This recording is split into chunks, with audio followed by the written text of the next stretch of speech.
não tem dancinha hoje, não estou empolgada. Mas é o que eu falei, eu acho que se eu empolguei com 4 vitórias, com 4 bons jogos, também eu vou ficar preocupada com uma goleada desse tamanho. É o que eu acho que, obviamente, uma hora aconteceria uma derrota, mas nunca imaginei que fosse algo tão grande. Mas eu acho que assim, é o que eu falei no título desse vídeo. É um jogo para ser esquecido. Mostramos todas as nossas falhas. Que bom que foi com o Ituano, que bom que não foi num grande clássico, que bom que não foi na Copa do Brasil ou na Sul-Americana. Se era para ter acontecido um desastre total, foi o melhor momento, foi a melhor hora de acontecer esse desastre. A gente ainda tem 12 pontos, a gente tá 7 pontos acima do segundo colocado, a gente tá bem, né, no Campeonato Paulista.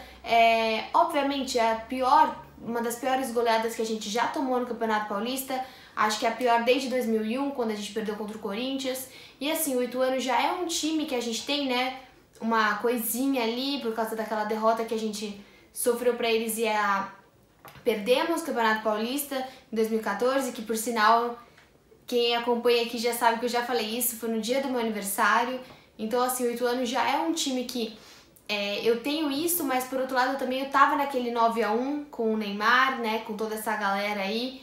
Eu lembro que o juiz apitou o 9-1 e eu fiquei chateada porque eu queria que ele fizesse 10. E a gente começou com o placar atrás, né, eu acho que quem tava no Pacaembu esse dia, quando o Ituano fez o gol, falou, putz, tudo bem, já revertemos isso uma vez, mas não foi o que aconteceu.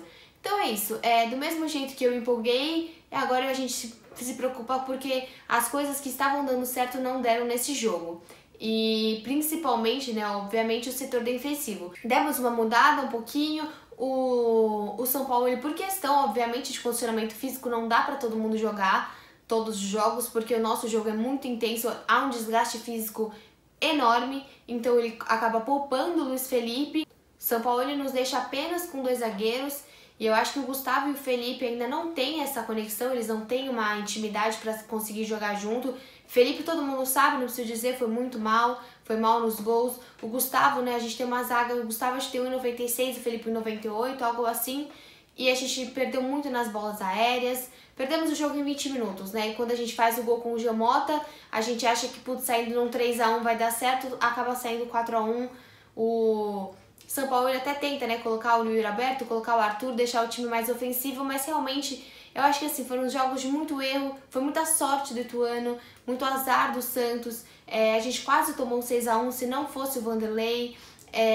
Então várias coisas aconteceram de errado nesse jogo. Eu acho que assim, com os laterais um pouco mais fixos, os zagueiros um pouco mais fixos, os nossos laterais tentaram correr mais, deixando muito espaço. O que o Ituano fez? Ele fez o que a gente faz, ele fez uma marcação alta, ele conseguiu marcar bem em cima dos laterais e pressionar na saída de bola. Só que a hora da gente ir atacar, a gente demorou muito para voltar, o time demorou muito para se reestruturar e acabou que ele pegou a defesa apenas com os nossos zagueiros e não deram conta, né? O Vanderlei também poderia ter saído melhor, talvez umas bolas.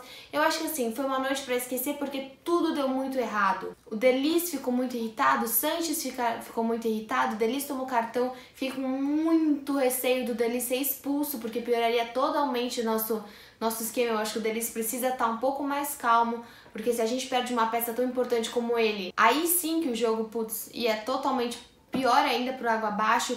Eu acho que uma das coisas assim, estamos jogando com ousadia. Quem ousa, arrisca. Então eu acho que esse foi o nosso lema. A gente tem que entender que quem ousa, arrisca. A gente não é o primeiro time nem o último time a jogar dessa forma.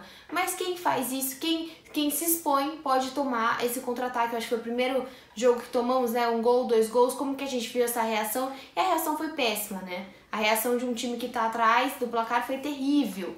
Eu acho que assim, mexeu muito com o nervosismo. Eu acho que os jogadores entraram com uma confiança um pouco a mais e depois que eles viram que não estava conseguindo reverter, foi um desespero absurdo.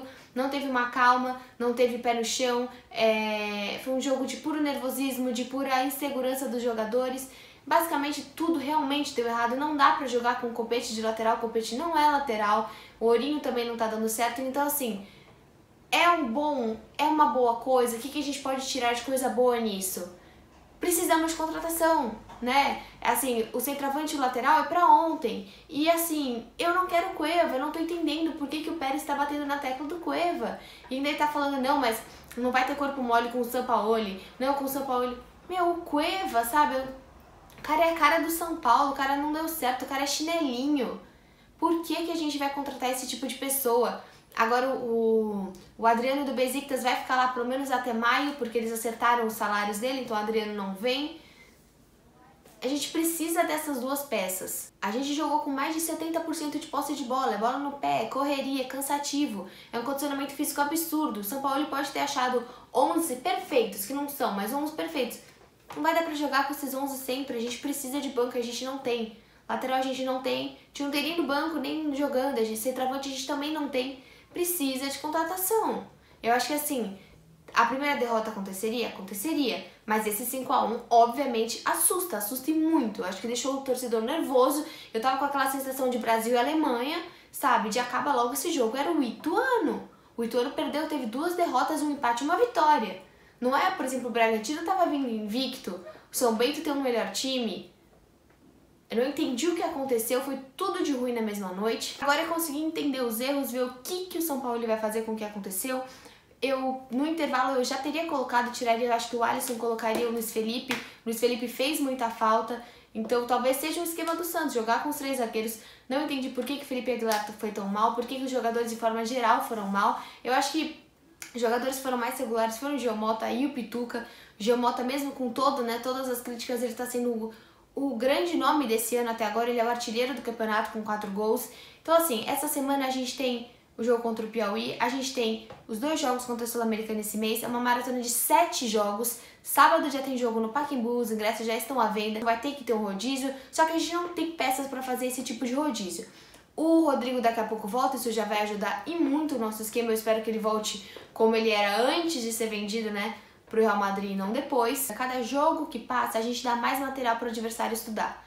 Então a gente dá mais um jogo para ele estudar, mais um jogo. Quando a gente chegar no Brasileiro, eles vão ter o Campeonato Paulista inteiro para estudar como é o futebol do São Paulo, quais as peças que ele joga e como ele joga. Então vai ficar cada vez mais difícil jogar dessa maneira. E a gente precisa dos reforços, a gente precisa de um condicionamento físico, senão o campeonato vai ser muito complicado. Eu acho que assim, se fosse uma derrota comum, ok, mas foi uma goleada. Então a gente acaba parando para pensar, quem é o Santos? O Santos é aquele Santos dos 4 jogos ou o Santos é uma derrota? Porque é o que eu acho, não deixei de empolgar, como agora não deixo de me preocupar. Então vamos ver quem que é o nosso Santos, quem que os jogadores conseguem ser, porque com esse nervosismo, com esse tipo de atitude, era só o Ituano. E foram 5 gols. Óbvio que a gente se preocupa, mas a gente não vai deixar de apoiar. Final de semana tá aí, vamos pro Pacaembu. Meio de semana tem jogo contra o Altos lá do Piauí, vamos torcer, vamos ficar sem ficar xingando ninguém, sem ficar mandando direct. Isso assim, não... Você vai colocar sua raiva pra fora, o jogador vai ver, já tem um monte de jogador que tá irritado de ficar no Santos, então assim, não xinga em rede social, não xinga jogador, xinga você sozinho, xinga pra baixo, soca a parede, mas assim, não adianta, você vai xingar e não vai adiantar em nada. Então, bola pra frente, vamos torcer que o nosso time seja dos 4 jogos e não essa da goleada, seja só um tropeço, os times tropeçam. O jeito de jogar do São Paulo, ele já tomou outras goleadas jogando dessa forma, ele tomou goleada na Argentina, tomou goleada nos outros times que ele jogou. A gente, felizmente, nós santistas não somos um time que está muito acostumado a tomar goleada. Eu sei que ano passado teve contra o Grêmio, mas não é muito recorrente. Vamos torcer que esse mês tá cheio de jogo, vamos torcer pelo nosso time. É isso, se inscreve aqui no canal se você não é inscrito, dê like se você gostou do vídeo e me segue lá no Instagram. E é isso, gente. Vamos sempre junto, vamos apoiar, porque a gente tá aqui pra isso. Obviamente que deu uma baixada na empolgação, mas a gente tá aqui pra torcer. Nosso papel é ser torcedor. E é o que a gente vai fazer pelo nosso time. Então, tchau.